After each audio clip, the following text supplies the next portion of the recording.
International finance paper के तहत आपने पिछले क्लास में फॉरेन एक्सचेंज मार्केट को समझा कि what is foreign exchange market, what are its features and what who are the major participants of the international forex market.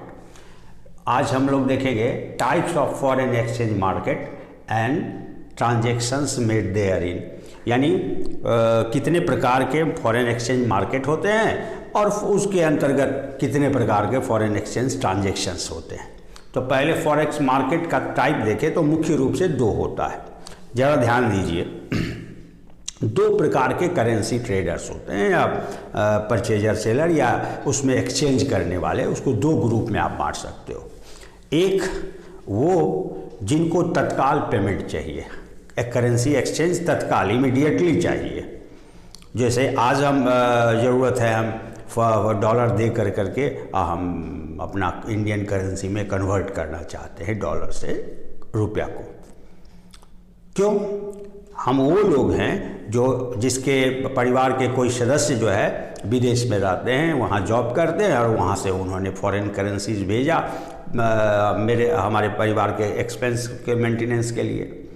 तो हमें तो इंतज़ार नहीं करना है, मेरा आ चुका है, हम कन्वर्ट करके अपना यूज़ कर सकते हैं इंडिया में उसका। तो हमें तुरंत इमीडिएट करेंसी डिलीवरी चाहिए, जो हम फॉरेन करेंसी देंगे डॉलर तो बदले में हमको रुपया तुरंत तत्काल चाहिए। तो उसके लिए एक व्यवस्था होनी चाहिए। और एक ग्रुप हैं जो ट्रेडर हैं, एक्सपोर्टर हैं, इंपोर्टर हैं। तो एक्सपोर्ट अगर हम करते हैं तो आज एक्सपोर्ट करते हैं, उसका सेटलमेंट जो पेमेंट का होगा वो 2 से 3 महीने, 4 महीने, 6 महीने लग सकते हैं। हालांकि 2 से 3 महीने में उसका सेटलमेंट होता है। तो बेच तो आज रहे हैं हम प्रोडक्ट, आज मार्केट वैल्यू कुछ और है प्रोडक्ट का, लेकिन आज अगर हमको पेमेंट डॉलर में सेम डे मिल गया होता विदेशी परचेजर के द्वारा, जो हम इंडियन प्रोडक्ट बाहर भेज रहे हैं उसके जो परचेजर हैं विदेश में, उनके द्वारा तत्काल पेमेंट हमको मिल गया होता सेम डे, ये सेटलमेंट हो गया रहा था, तब तो कोई प्रॉफिट लॉस की बात नहीं है। लेकिन अगर हमारा सप्लाई तो हम आज कर रहे हैं एक्सपोर्ट, और हमको पेमेंट मिलने में सेटलमेंट में 2 महीने का वक्त लग सकता है, चूँकि गुड्स का जाना, फिर वहाँ से वेरीफाई होना और तब जाके पेमेंट सेटल होना, that will take 1 or 2 months, है ना, for the settlement of transaction. तो हो सकता है कि आज का जो कन्वर्जन रेट है, एक्सचेंज रेट है इंडियन करेंसी और डॉलर का, फॉरेन करेंसी का, वो डिफरेंट हो सकता है 2 महीने बाद, तो उसमें हमको लॉस उठाना पड़ सकता है। तो आज से 2 महीने बाद जो डॉलर पेमेंट में आज हमको मिलना है, जितने वैल्यू का हमने आज ट्रांजैक्शन कर रहे हैं, उस डॉलर का एक्सचेंज रेट में आने वाले डिफरेंस के वजह से हमारा लॉस उठाना पड़ सकता है। तो हम सजग हैं, इसीलिए आज से 2 महीने बाद जो एक्सचेंज रेट होगा, उस एक्सचेंज रेट के आधार पर आज हम परचेज या सेल कर लें, यानी आज ही हम डॉलर दे करके और उसको हम इंडियन रुपीज़ में खरीद रहे हैं बदले में। तो इसके लिए जो पार्टी होगा, कोई डॉलर देने वाला और कोई करेंसी, इंडियन करेंसी लेने वाला डॉलर और करेंसी बदले में देने वाला, तो वो दोनों के बीच एग्रीमेंट होगा। चूँकि उस पार्टी को पेमेंट तो, सेटलमेंट तो होना है, हम डॉलर दे पाएंगे जो हमको पेमेंट मिलेगा एक्चुअली 2 महीने बाद। तो ये इस प्रकार के ट्रेडर को जो अगले 2 महीने के बाद किसी पर्टिकुलर डेट को, स्पेसिफाइड डेट को, जो डॉलर का वैल्यू हो सकता, उसका आज ही हम एग्रीमेंट उस बायर से कर रहे हैं जो हमसे डॉलर खरीद के बदले में करेंसी, फॉरेन करेंसी देगा, ताकि उस समय जो उस वक्त जो रेट हो सकता है उसका आज ही हम एग्रीमेंट कर लें। तो ऐसा तब होता है कि अगर मान लीजिए आज डॉलर का 40 रुपीज़ रेट है एक्सचेंज करेंसी का, और 2 महीने बाद जब पेमेंट डॉलर में मिलेगा तो उस समय एक्सचेंज रेट 45 रुपीज़ हो सकता है, तब तो हम गेन कर जाएंगे। लेकिन अगर ये एक्सचेंज रेट डाउन चला जाता है, 35 रुपीज़ हो जाता है, तो आज हम 40 रुपीज़ के समय अगर डॉलर मिला होता तो 40,000, अगर $1,000 का एक्सचेंज ट्रेड किए हैं तो $1,000 का 40,000 हमको कंसिडरेशन मिलता, लेकिन after expiry of 2 months I will get only ₹35,000, तो 5,000 का लॉस होगा। जो बिजनेस ट्रांजैक्शन हुआ उसके प्रॉफिट में 5,000 का लॉस माइनस करके रियल बिजनेस प्रॉफिट तो बहुत कम हो जाएगा, प्रॉफिटेबिलिटी। इसीलिए एक व्यवस्था दी गई कि आगे जो फॉरवर्ड पीरियड में यानी फ्यूचर पीरियड में जो एक्सचेंज रेट है उसके आधार पर आज ही आप कॉन्ट्रैक्ट साइन कर सकते हो, जो डीलर है, फॉरेन एक्सचेंज डीलर है उसके साथ। तो इसीलिए जो इमीडिएट सेटलमेंट का एक ट्रांजैक्शन हुआ और एक हुआ फ्यूचर सेटलमेंट का। तो इसीलिए मार्केट 2 प्रकार के हो गए फॉरेन एक्सचेंज के। एक स्पॉट मार्केट हुआ जिसमें इमीडिएट डिलीवरी मिलता 2 दिन वर्किंग डेज के अंदर, है ना, और फॉरवर्ड मार्केट जो हुआ उसमें फ्यूचर डेट को डिलीवरी ऑफ करेंसी होता है। तो इसीलिए मार्केट मुख्य रूप से 2 प्रकार के हो गए फॉरेन एक्सचेंज में, स्पॉट मार्केट और फॉरवर्ड मार्केट। अब हम डिटेल में समझेंगे दोनों को, लेकिन तत्काल आप समझें कि 2 क्लासिफिकेशन हुआ। अब ये जो स्पॉट मार्केट और फॉरवर्ड मार्केट आप देख रहे हो, इसमें अभी भी रिस्क है। जो फॉरवर्ड रेट वो तो उस समय का जो प्रिवेल्ड रेट होगा, एक्चुअली तो वो कुछ और हो सकता है। ये पहले से जो हम डिटरमाइन आज कर रहे हैं 2 महीने बाद का रेट, वो जो रेट एक्सपेक्टेड रेट ही कहलाएगा, एक्चुअल रेट तो कुछ और हो सकता है उस वक्त का। तो ये दोनों में भी डिफरेंस हो सकता है। सपोज कीजिए फॉरवर्ड रेट एक्सपेक्टेशन के आधार पर या फॉरकास्टिंग आधार पर जो डिटरमाइन किया गया है 2 महीने बाद का, वो न्यूज़पेपर्स में अवेलेबल होता है। डिफरेंट मैच्योरिटी डेट पर फॉरवर्ड रेट क्या होगा फॉरवर्ड मार्केट में, ये एक्सपेक्टेड रेट दिया रहता है। उसके आधार पर हमने एग्रीमेंट साइन किया, लेकिन एक्चुअल स्पॉट रेट अगर देखा जाए तो उस समय का जो तत्कालीन रेट होगा वो कुछ और होगा। तो इस दोनों के डिफरेंस में फिर लॉस हो सकता है। तो इस लॉस को मिनिमाइज करने के लिए, इस रिस्क को, जो रिस्क ऑफ लॉस जो है उसको मिनिमाइज करने के लिए, मैनेज करने के लिए डेरिवेटिव का कॉन्सेप्ट आया। इसीलिए ये जो फॉरेन एक्सचेंज का दूसरा भाग जो हो जाता है वो करेंसी डेरिवेटिव मार्केट उसको कहते हैं। डेरिवेटिव शब्द डिराइव से बना है। डिराइव मीन्स होता है कहीं से लेना, डिराइव फ्रॉम फलाना। तो डेरिवेटिव मार्केट, डेरिवेटिव्स कहते हैं it is a financial product या it is a financial security which has been developed to minimize the risk. It is a risk managing instrument. You may say it is a derivative is a risk managing instrument, the value of which is quoted based on the underlying asset. यानी जो asset आपके पास पहले से है उसी asset से इसका value निकलता है। डिपेंड करता है कि आपका साइज फॉरेन करेंसी का जो फ्यूचर में आप ट्रांजेक्शन करने जा रहे हो उसका क्या है, और उसी के वैल्यू पे आपको डेरिवेटिव का वैल्यू डिपेंड करता है। तो रिस्क मिनिमाइज करने के लिए 3 प्रकार का डेरिवेटिव, जैसे करेंसी फ्यूचर हुआ, ऑप्शन हुआ और स्वैप। फ्यूचर, ऑप्शन और स्वैप अगर देखा जाए तो फॉरवर्ड कॉन्ट्रैक्ट के तहत प्रकार से ही फ्यूचर भी है। फ्यूचर में फ़र्क हो जाता है कि फॉरवर्ड मार्केट में वो कभी भी कहीं भी किसी भी रूप में हो सकता है ट्रांजैक्शन, एवरीवेयर। लेकिन करेंसी फ्यूचर का जो ट्रांजैक्शन है वह वेल ऑर्गेनाइज्ड मार्केट है फ्यूचर मार्केट, और इसका ट्रांजैक्शन स्टैंडर्डाइज फॉर्म में होता है।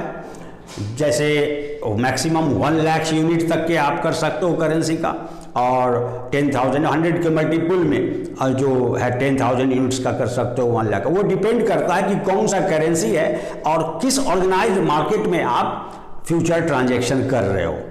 तो फ्यूचर मार्केट जो है वह सेलेक्टेड मार्केट है, जो रिकॉग्नाइज एक्सचेंज, स्टॉक एक्सचेंज कहा जाता है उसको। तो हर करेंसी के संबंध में स्टैंडर्ड तय किया गया है कि आप जब भी करोगे तो उसका वॉल्यूम जो होगा वह सर्टेन होगा। जैसे आप डॉलर की बात करते हैं तो 1 लाख यूनिट जो अमेरिकन डॉलर है वह आप ट्रांजैक्शन फ्यूचर के अंतर्गत कर सकते हो, है ना, 10,000 भी कर सकते हो, $100 भी कर सकते हो वह। और फॉरवर्ड मार्केट में जो फॉरवर्ड ट्रांजैक्शन का साइज है वो स्टैंडर्ड साइज नहीं है, वो कस्टमाइज मार्केट का ही एक प्रकार से वो दोनों के कन्वेनियंस के लिए, परचेज बायर और सेलर के कन्वेनियंस के अनुसार तय होता है। तो इसीलिए इसमें इस दोनों में बेसिक डिफरेंस है। ये भी फ्यूचर डेट के लिए ही एग्रीमेंट साइन होता है और इसमें भी फ्यूचर डेट के लिए ही परचेज सेल होता है। तो इसमें कोई स्टैंडर्ड साइज नहीं होता। फॉरवर्ड मार्केट का साइज कुछ भी हो सकता है और कहीं भी ये ट्रांजैक्शन हो सकता है, जबकि ये रिकॉग्नाइज एक्सचेंज मार्केट में होगा और स्टैंडर्ड फॉर्म में होगा, उसका वॉल्यूम जो होगा ट्रांजैक्शन का स्टैंडर्डाइज्ड होगा। ये बेसिक डिफरेंस हो जाता है। फिर करेंसी ऑप्शन मार्केट है। करेंसी ऑप्शन मार्केट में जब आप एग्रीमेंट कर लेते हो, कॉन्ट्रैक्ट कर लेते हो 2 महीने बाद के किसी स्पेसिफाइड डेट को बेचने का या खरीदने का, तो आप फिर उस कॉन्ट्रैक्ट से पीछे नहीं हट सकते, किसी भी हालत में नहीं हट सकते। अब आपको वो फेस करना है। तो अगर आपको पता चल रहा है मार्केट ट्रेंड से, जो 2 महीने बाद का एग्रीमेंट आपका किया हुआ है, तो उसमें आपको जो है सो लॉस ज़्यादा होने वाला है। मार्केट ट्रेंड बता रहा है कि जो हमने जिस रेट पे किया था उसमें डेविएशन आ रहा है और वो डेविएशन हमको निगेटिव है और लॉस दे सकता है। तो आप ऑप्शन एक दिया गया आपको कि विकल्प के तौर पे कि आप पुट और कॉल, 2 प्रकार के ऑप्शन। अगर आपको ज़रूरत पड़ता है कि हम अपने लॉस को मिनिमाइज करने के लिए और ज़्यादा खरीद लें, चूंकि मार्केट गिर रहा है उसका प्राइस, तो हम अभी खरीद लेंगे, तो आगे अगर उसका प्राइस बढ़ेगा तो आज कम कीमत पर अवेलेबल है तो ज़्यादा कीमत पर उस समय बेच करके हम जो लॉस होगा उसको मिनिमाइज कर सकते हैं, मेकअप कर सकते हैं। आप चाहो तो तत्काल इमीडिएट बेच करके भी निकल सकते हो। तो वो है आपका option, put option for buying and call option for selling. आप दोनों में से कोई यूज कर सकते हो। अब करेंसी स्वैप मार्केट जो है, ये एक प्रकार का, ये इस मनी लैंडिंग से रिलेटेड है। इसमें बोरोअर और मनी लैंडर दोनों के बीच जो उधार लेने और उधार देने के संबंध में होता है। तो इंटरेस्ट रेट के वजह से जो डिफरेंस पैदा होता है, लॉस का होने की संभावना होता है, उसके संबंध में स्वैप मार्केट है ना। तो ये 3 प्रकार के मार्केट जो डेरिवेटिव मार्केट कहते हैं, वो फॉरेन एक्सचेंज में फंक्शनिंग में, ऑपरेशन में होता है। क्लियर। स्पॉट मार्केट, नाम से ही पता चल रहा है, स्पॉट मार्केट यानी तत्काल, है ना, जहाँ पे मतलब जब हम एक्सचेंज करेंगे उसी समय दोनों बायर और सेलर का सेटलमेंट हो जाएगा, यानी शॉर्टेज पीरियड ऑफ टाइम में। जो इसीलिए इसके बारे में कहा जाता है, it is a market for immediate delivery of currencies. In this market, currencies are traded at an exchange rate existing on the same day of transaction. जिस दिन ट्रांजेक्शन होता है बायर और सेलर के बीच करेंसी एक्सचेंज के रूप में, उस दिन जो मार्केट में करेंसी का एक्सचेंज रेट था, उस म्यूचुअल करेंसी जिसमें एक दूसरे को बदलीन करना है, एक्सचेंज करना है, उस समय जो एक्सचेंज रेट होता है उसको हम लोग स्पॉट रेट कहते हैं। और उसी स्पॉट रेट के आधार पे एक्सचेंज रेट तय किया जाता है। और इसका जो एक्चुअल डिलीवरी है वह नॉर्मली 2 वर्किंग डेज के अंदर होता है। यानी कहने का मतलब कि अगर जिस दिन दूसरा दिन पुड़ेगा उस दिन अगर कोई हॉलीडे ना हो तब तो 2 दिन में हो जाएगा सेटलमेंट। अगर हॉलीडे है कोई पड़ जाता है तो उसके नेक्स्ट डे जो होगा यानी तीसरा दिन वो आपका वर्किंग डे का पेमेंट सेटलमेंट होगा। नॉर्मली 2 दिन या 48 आवर्स के अंदर एक्चुअल सेटलमेंट होता है। लेकिन in case of Canadian dollar जो है वो बिल्कुल नेक्स्ट डे उसका सेटलमेंट हो जाता है। इसमें एक बात और मुख्य रूप से समझना है, जिस दिन सेटलमेंट होता है यानी एक्चुअल डिलीवरी होता है करेंसी का, वो उस डेट को हम लोग ये वैल्यू डेट या सेटलमेंट डेट कहते हैं। तो इसमें अगर ट्रांजैक्शंस का अमाउंट जो है ह्यूज अगर रहता है तब तो क्लियरिंग हाउस के माध्यम से होता है, इसका डेबिट एंड क्रेडिट एंट्री के जरिए बैंक खाते में। जैसे अगर बहुत बड़ी रकम का एक्सचेंज हो रहा है आपस में करेंसी का, तो उसमें फिजिकल डिलीवरी नहीं हो सकता फॉरेन करेंसी का। यानी जिस करेंसी को खरीदने वाला खरीद रहा है उसको फिजिकली नहीं मिलेगा और बेचने वाला जो बेच रहा है उसको बदले में जो करेंसी मिलना है वो नहीं होगा फिजिकली। तो उसका क्या है, क्लियरिंग हाउस है, वो क्लियरिंग हाउस बैंक जो है वह बायर और सेलर के अकाउंट में डेबिट क्रेडिट एंट्री करके उसका सेटलमेंट किया जाता है ना। तो स्पॉट मार्केट में के जो प्लेयर हैं इंडिविजुअल्स तो होते ही हैं, साथ ही साथ फर्म भी हो सकता है, और मुख्य रूप से इसमें हेजर, स्पेकुलेटर, ये लोग भी बहुत ज़्यादा एक्टिवली स्पॉट मार्केट में डील करते हैं। तो हेजिंग का काम होता है जो आर्बिट्रेजर और स्पेकुलेटर, ये दो मुख्य रूप से सक्रिय होते हैं। आर्बिट्रेजर जो है उसका काम है रेट के, एक्सचेंज रेट के डिफरेंस से फ़ायदा उठाना। हालांकि अब तो बहुत ज़्यादा इंफॉर्मेशन टेक्नोलॉजी का एडवांसमेंट आ गया है उसमें, तो जिसके कारण बड़ा आराम से इंफॉर्मेशन एक्सचेंज होता है बहुत कम समय में। लेकिन बावजूद इसके बहुत सारे फैक्टर हैं जिसके कारण किसी भी करेंसी का एक्सचेंज रेट एक जैसा पूरे ऑल ओवर द वर्ल्ड नहीं होता मार्केट में।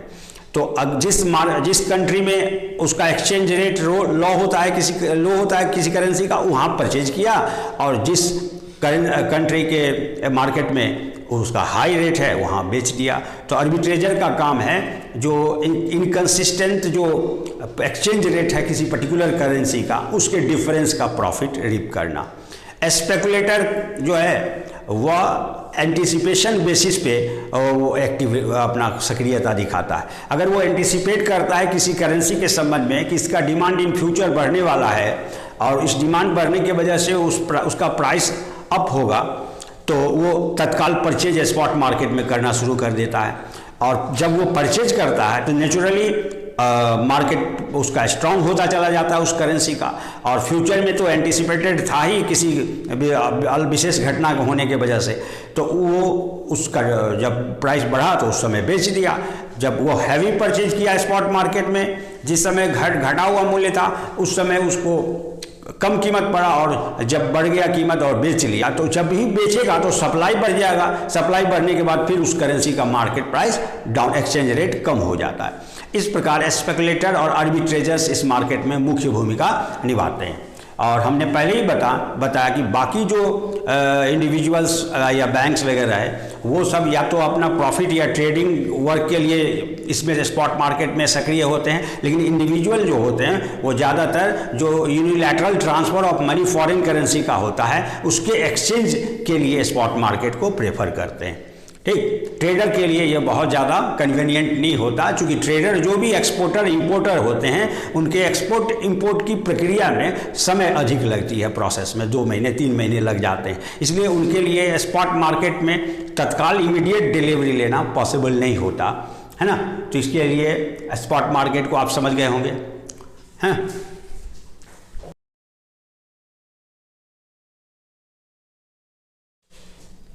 It is a market in which currency transactions are made under a contract assigned between buyer and seller of specified currencies for their delivery on future specified date at a forward exchange rate. At a forward exchange rate quoted in newspapers for that specified future date। कहने का मतलब आज से 2 महीने बाद, तो आज मान लें कि 7 मई है, तो आज से 2 महीने बाद जुलाई 7 को जिस पेमेंट को हम डिलीवर करना है करेंसी को, उसके लिए आज ही एग्रीमेंट साइन हो गया, कॉन्ट्रैक्ट साइन हो गया बायर और सेलर के बीच कि 7 जुलाई को जो पेपर में दिया हुआ फॉरवर्ड का रेट कोटेड किया हुआ है उस रेट पे 1000, 1 लाख, 10,000, 20,000 डॉलर हम आपको बेचेंगे, और उसका एक्सचेंज रेट जो फॉरवर्ड रेट पेपर का है इस हिसाब से हम आपको बेचेंगे। तो इस एग्रीमेंट को साइन कर लिया गया। अब इसमें 2 पक्ष हुआ, एक बायर एक सेलर, है ना। तो इस समय जो फ्यूचर में जबकि उसका एक्चुअल ट्रांजैक्शन होना है, लेकिन एग्रीमेंट साइन आज ही हो जाता है, इसीलिए इसको फॉरवर्ड कहा जाता है। आगे वाला आने वाला जो समय है उसके लिए जो फिजिकल ट्रांजैक्शन का टाइम है, डेट है, उसके लिए आज ही एग्रीमेंट कर लेना, आज ही वो एक्चुअल इफेक्ट में आ जाना। तो ट्रांजैक्शंस, इसीलिए इसको फॉरवर्ड मार्केट ट्रांजैक्शन कहते हैं और इस मार्केट को फॉरवर्ड मार्केट कहते हैं। तो फ्यूचर स्पेसिफाइड डेट भी होना चाहिए और फॉरवर्ड एक्सचेंज रेट जो उस पर्टिकुलर डेट के लिए सजेस्ट किया गया है न्यूज़पेपर में, उसी डेट में रेट ऑफ एक्सचेंज होगा। यानी at that time what will be the spot rate of the foreign currency in which buyer and seller are dealing, वो स्पॉट रेट उस समय का क्या होगा उसका कोटेशन दिया रहता है न्यूज़पेपर में, है ना। तो इसीलिए उसको आज के डेट में फॉरवर्ड रेट कहेंगे, लेकिन उस समय जब एक्चुअल टाइम वो डेट आएगा तो उस समय का वो स्पॉट रेट होगा, है ना। तो इसमें ये कोई ऑर्गेनाइज मार्केट नहीं है ना। इसीलिए ट्रांजैक्शंस का जो सीमा है वॉल्यूम ऑफ ट्रांजैक्शन का, उसमें छूट है, कोई लिमिटेशन नहीं है। और साथ ही साथ इसमें दोनों पार्टी को कोई मार्जिन मनी यानी लॉस को मेकअप करने के लिए इस तरह का मार्जिन मनी का व्यवस्था नहीं है। यही फ्यूचर मार्केट में स्टैंडर्डाइज ऑर्गेनाइज मार्केट है, स्टैंडर्डाइज साइज ऑफ ट्रांजैक्शन है और साथ ही साथ मार्जिन मनी, और उसका सेटलमेंट हर डेट को होता है। हर ट्रांजैक्शन के बाद से फ्यूचर मार्केट में उसका क्या कहते हैं उसको वैल्यूएशन होता रहता है। स्पॉट मार्केट और जो रेट तय किया, दोनों का difference her day by day settle किया जाता है और डिफरेंस को प्रॉफिट और लॉस के रूप में अकाउंट से चाहे डेबिट और क्रेडिट होता रहता है क्लियरिंग हाउस से। तो इसीलिए उसमें मार्जिन मनी के रूप में जमा करना होता है। इनिशियल मार्जिन फिर फर्दर रिक्वायर्ड होता है तो क्लियरिंग हाउस के तरफ से फिर से आपको क्लेम किया जाएगा और आपको मार्जिन मनी के रूप में। मार्जिन मनी का मतलब यहाँ पे है कि आपने जो एग्रीमेंट साइन किया, कहीं ऐसा तो नहीं कि इसमें जो लॉस होगा उसको पेमेंट करने में आप प्रॉब्लम क्रिएट करोगे। इसीलिए जो क्लियरिंग हाउस है तत्काल आप लॉस देते जाइए, आपका सिक्योरिटी मनी के रूप में उसके पास ये जमा रहेगा। और जब एक्चुअल डेट ऑफ सेटलमेंट होगा, अगर आपको रियली में लॉस नहीं हुआ, है ना, तो आपका वो पैसा और प्लस उस समय का जो वैल्यू है, एग्रीड वैल्यू है, उस दोनों का पेमेंट हो जाएगा। तो ये बेसिक डिफरेंस जो इसके कमी है फॉरवर्ड मार्केट में, जो कमी रह गया उसको दूर करते हुए फ्यूचर मार्केट का कॉन्सेप्ट आया डेरिवेटिव फॉर्म में, है ना। तो आप फॉरवर्ड मार्केट भी समझ चुके होंगे, है ना। इसमें भी स्पेकुलेटर होते हैं फॉरवर्ड मार्केट में और आर्बिट्रेजर होते हैं, दोनों एक्टिव रहते हैं। लेकिन ये ट्रेडर्स के द्वारा ज़्यादातर यूज़ किया जाता है, क्योंकि हमने बताया एक्सपोर्टर, इंपोर्टर, इंटरनेशनल ट्रेडर, जिसके फाइनल सेटलमेंट ट्रांजैक्शन जो हो रहा है दो कंट्री के बीच के बिजनेसमैन या पार्टी के बीच, वो transaction complete at a time नहीं हो पा रहा हो, उसका फाइनल सेटलमेंट का टाइम कुछ पर्टिकुलर पीरियड के एक्सपायर होने के बाद ही पूरा हो पाएगा। तो ऐसे ट्रांजैक्शंस वाले को लॉस से बचाने के लिए इस तरह का कॉन्सेप्ट मार्केट का आया, फॉरवर्ड मार्केट का, है ना, जिसमें एक्सपोर्टर और इंपोर्टर बहुत ज़्यादा उनके लिए सूटेबल होता है फॉरवर्ड मार्केट। और स्पेकुलेटर तो हर जगह है, चूँकि वो उस डीलर हैं, ब्रोकर हैं, वो सभी मार्केट में अवेलेबल होते हैं और वो एंटिसिपेशन करते हैं प्राइस अधिक होने का और परचेजिंग सेलिंग करते हैं, ये स्पेकुलेटर। और आर्बिट्रेजर जो प्राइस के डिफरेंस, वो फॉरवर्ड रेट जिस पर हमने एग्रीमेंट किया है, अगर वो उस डेट के फॉरवर्ड रेट में उनको अभी जो साइन हुआ वो किसी और मार्केट में किसी और प्राइस पे साइन हो रहा है, अगर वो प्राइस ज़्यादा है तो यहाँ का वो सेल करके और वहाँ यहाँ का परचेज करके वहाँ सेल कर लेंगे। मतलब आज हम और मिस्टर एक्स और वाई के बीच फॉरवर्ड का एग्रीमेंट हुआ, सपोज कीजिए 45 रुपीज़ पर डॉलर के हिसाब से एक्सचेंज रेट फॉरवर्ड रेट पे तय हुआ। 2 महीने बाद उसका जो रेट आएगा वो 45 रुपीज़ में हम अभी साइन कर लिए, लेकिन वही दूसरे किसी कंट्री में इसी करेंसीज के एक्सचेंज रेट का वहाँ पे क्या है